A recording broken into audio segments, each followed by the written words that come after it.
Today, we would like to learn on the heart of giving as part of our lessons on the issues around giving, which is under our theme, Wisdom for Daily Living. We've been learning things that has to do with our daily lives and how to guide our path so that we walk prudently, fulfilling the will of God. There is a kind of heart that God requires for us to have when we give. Why do you think that God would make us know why our heart is important? Because He knows that requests upon requests can become burdensome, and you are likely to generate a heart that is resentful towards the person that is asking. There are times when you see someone's call and you ignore the call. Why? Because you know they are going to ask you for something. You see someone and you frown your face. Why? Because you feel they are going to ask you for something. And that is why we've learned that you can always share as much as you can share with the person. And at the time when you cannot share, do not turn your back to the person, but rather you let the person know. But the state of your heart is most important. In the book of Deuteronomy 15 verses 10, from the NIV, it says, "Give generously to them and do so without a grudging heart." Without a grudging heart. "Then because of this, the Lord your God will bless you in all your work and in everything you put your hand to do." You know, there are people who say that I give a lot, but I don't receive. This could be one of the hindrances, that anytime they give with a grudging heart. But you know, the things that we are learning helps you to not have a grudging heart, a resentful heart towards those who ask from you. When you are giving, it is more purposeful. Now, I want you to follow me on your screen as I read this passage from Deuteronomy 24 from 17 to 22. I want you to follow it carefully.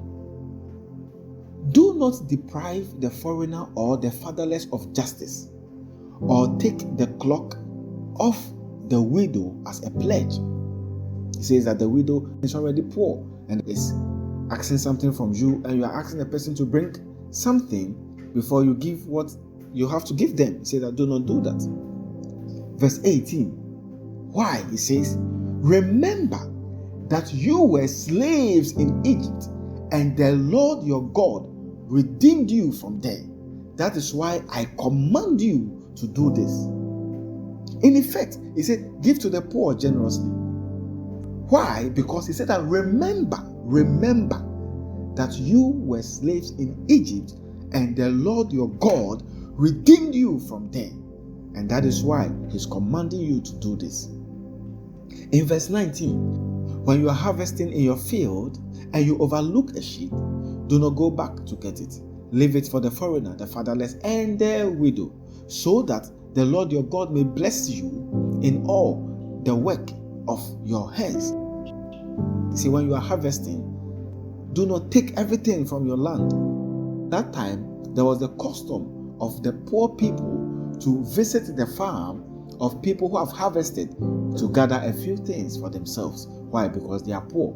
And God said that do not become so wicked that you make sure you take everything home, so that when they come, they will not get some. He said, don't do that. In verse 20, he says that when you beat the olives of your trees, do not go over the branches a second time. Leave what remains for the foreigner, the fatherless, and the widow.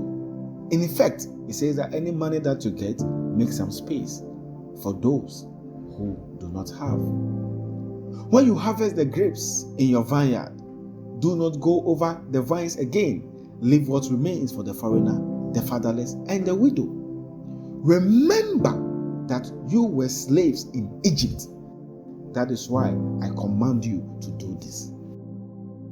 I would like to explain this to you. We should guard your heart.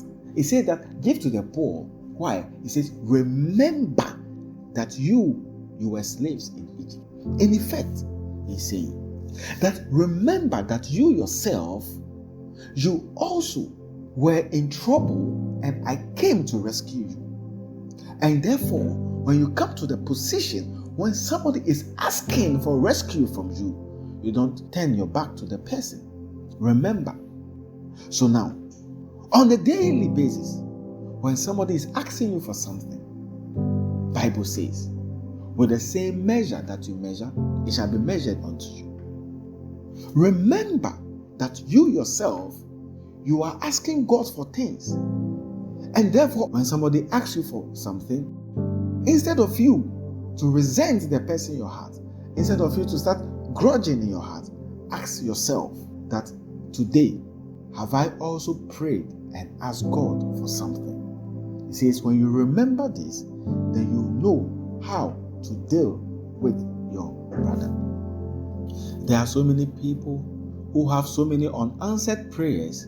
Why? Because they don't answer the prayers of others towards them. And what you sow is always what you reap, because God cannot be mocked. It can even come to you like a test. Oh, I know what I'm saying. It can come to you like a test. You are praying to God for something and you are expecting answers from God. And then God can just open the door a little. He says that when I turn the poor towards you, that means that God can even cause that. He can turn a poor person towards you and see how you are going to react to their prayers. And then God will now react to your prayers in the same way. This is so critical. That means that you should act towards people how you want God to act towards you when you ask from Him. And so develop a cheerful heart. Always ask yourself, have I also prayed to God asking for something? Am I also expecting things from God? Am I also dependent on God for something? Then let that heart guard you. Another perspective is that Bible said that God is the one that gives to the poor. He's the father of the fatherless and the husband of widows. And therefore it's a great privilege that God has turned somebody that He has to provide for. God has turned the person to you for you to be the means by which He provides for the person. That means that God knows you and is willing to use you. May God bless you even as you set out for your day. In the name of Jesus, I declare the grace of giving over you. And above all, I pray that your hands shall be filled with plenty so that you have and give to those who are in need. I declare that you shall be rich in life. You shall prosper in life. You shall do so well and you'll be able to give to those who do not have. Do well to read the chapter for the day and pray with your prayer companion. Have a glorious day.